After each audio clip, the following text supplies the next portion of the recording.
Hello aspirants, so welcome back to my YouTube channel. In today's videos we are going to discuss our science most important topic acid, base and salt, जो कि मैं आपको NCERT book class 10 से revise कराऊंगा। इस chapter से acid, base और जो साल्ट्स है हमारा, इस चैप्टर से ऑलमोस्ट आपको 2 या 3 क्वेश्चन देखने को किसी भी कॉम्पिटिटिव एग्जाम में देखने को आपको मिल सकते हैं। मोस्ट इम्पोर्टेंट टॉपिक है, तो let us start our topic. सबसे पहले हमारे पास एसिड, बेस एंड सॉल्ट जो चैप्टर है, तो आपको पता होना चाहिए एसिड क्या होते हैं। तो एसिड, अगर जनरली टेस्ट की बात करें तो एसिड आर सोर इन टेस्ट, खट्टे होते हैं। Base are bitter in taste, okay. और सॉल्ट्स तो आपको पता ही है कैसा होता है। तो अगर हम टेस्ट की बात करें तो acids are sour, base are bitter and one more important, acid release H positive ion. Example HCl की बात करें तो जब हम इनको अलग अलग करेंगे तो H positive plus chlorine negative, तो ये होता है एसिड। जब भी हाइड्रोजन आयन रिलीज होता है तो वो एसिड होता है। बेस में OH आयन रिलीज होता है, OH नेगेटिव, तो उसको हम बोल सकते हैं कि वो बेस है, सोडियम हाइड्रोक्साइड। तो जनरली जो हमारे पास केमिकल होते हैं सोडियम हाइड्रोक्साइड, HCl, तो इनको हम टेस्ट तो कर नहीं सकते, तो इनको हम फाइंड आउट करते हैं on the base of their hydrogen ion. Clear? तो ये कुछ इंपॉर्टेंट है। उसके बाद एसिड और बेस को हम फाइंड आउट कर सकते हैं। हमारे पास कुछ इंडिकेटर होते हैं, जिसमें हमारे पास सबसे पहले होता है नेचुरल इंडिकेटर, और हमारे पास 3 तरह के इंडिकेटर होते हैं। ये देखिए नेचुरल इंडिकेटर है हमारे पास। नेचुरल इंडिकेटर ये मैंने लिख के रखे हैं, नेचुरल इंडिकेटर, सिंथेटिक इंडिकेटर और factory aromatic all factory indicator. तो नेचुरल इंडिकेटर में आपके पास आता है लिटमस पेपर, जो कि लाइकन से प्रोड्यूस होता है, और उसके बाद आता है आपके पास टर्मरिक, आपकी हल्दी, चाइना रोज़, जिसको हम हिबिस्कस भी बोलते हैं, रेड कैबेज। ये जो सारे हैं नेचर से मिलते हैं हमें। तो लिटमस आपको पता है लाइकन एक प्लांट है, उससे ये फाइंड आउट होता है लिटमस पेपर। तो ये सारे नेचुरल हैं। उसके बाद सिंथेटिक, जो किसी केमिकल प्रोसेस के थ्रू बनाए जाते हैं, उसमें आता है मिथाइल ऑरेंज, ये एक प्रकार का सॉल्यूशन होता है। उसके बाद फिनोफ्थलीन, ये भी सिंथेटिक है। और एरोमेटिक ऑल फैक्टर इंडिकेटर, जिसको हम उनकी स्मेल से, मीन्स उनके ऑर्डर से पता चल जाता है कि whether the particular material is acid और बेस। तो ये थे हमारे पास नेचुरल, सिंथेटिक, एरोमेटिक। अब बात करते हैं लिटमस पेपर की। तो लिटमस पेपर में लिटमस जब एसिड के कांटेक्ट में आता है तो it become red.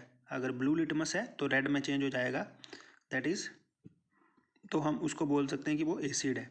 Base are bitter and change the colour red litmus to blue. तो बेस आपने याद रखना है, रेड से ब्लू में चेंज करता है। ठीक है, ये मैंने आपको पहले बता दिया, नेचुरल इंडिकेटर है। टर्मरिक भी हमारा नेचुरल इंडिकेटर है। अब देखिए टर्मरिक आपको पता है येलो कलर की होती है, बट जब ये एसिड के कांटेक्ट में आती है तो ये तो इसमें कोई इफेक्ट नहीं पड़ता, बट जैसे ये बेस के कांटेक्ट में आएगी टर्मरिक, इसका कलर चेंज हो जाता है रेड ब्राउन। तो ये आपने याद रखना है कि टर्मरिक जो है वो रेड ब्राउन में चेंज हो जाती है। क्लियर? उसके बाद आता है हमारे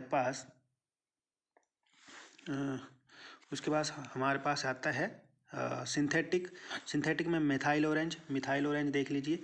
जैसे ही ये एसिड के कांटेक्ट में आएगा, मिथाइल ऑरेंज रेड कलर की होती है बेसिकली, मिथाइल ऑरेंज कलर की होती है, बट जैसे ही एसिड के कांटेक्ट में आएगी ये होती है रेड, और बेस के कांटेक्ट में methyl orange changes their colour to yellow. तो ये आपने याद रखना है, इन एसिड रेड और बेस के कांटेक्ट में येलो। उसके बाद फिनोफ्थलीन भी है, फिनोफ्थलीन एसिड के कांटेक्ट में तो इसमें कोई इफेक्ट नहीं पड़ता, नो चेंज आती है।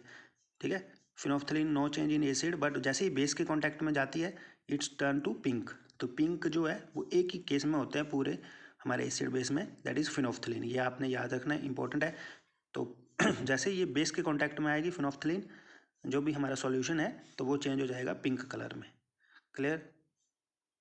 तो ये देखिए मैंने बताया था आपको कि जो हमारा लिटमस पेपर है पर्पल कलर का होता है ये, और एक lichen extracted from the lichen, a plant belonging to the division thallophyta. तो लाइकन से ये इसको हम प्रोड्यूस करते हैं। क्लियर? और ये सारे नेचुरल इंडिकेटर आपके red cabbage leaves, turmeric, colored petal of some flowers such as hydrangeia, petunia, geranium. ठीक है, तो दीज आर नेचुरल इंडिकेटर। तो ये कुछ इंपॉर्टेंट आपके इंडिकेटर है। और थर्ड वन है आपका एरोमेटिक ऑल्फैक्टरी इंडिकेटर, जिसमें आते हैं आपके पास वनीला, अनियन, क्लोव। तो इसमें हमें कैसे पता चलता है, जैसे ही वनीला जो है आपका एसिड के कांटेक्ट में आएगा, इसमें ऑर्डर में कोई चेंज नहीं होगा, बट जैसे ही बेस के कांटेक्ट में आएगा it has no odour means no smell उसकी स्मेल गायब हो जाएगी। ऑनियन का भी सेम केस है।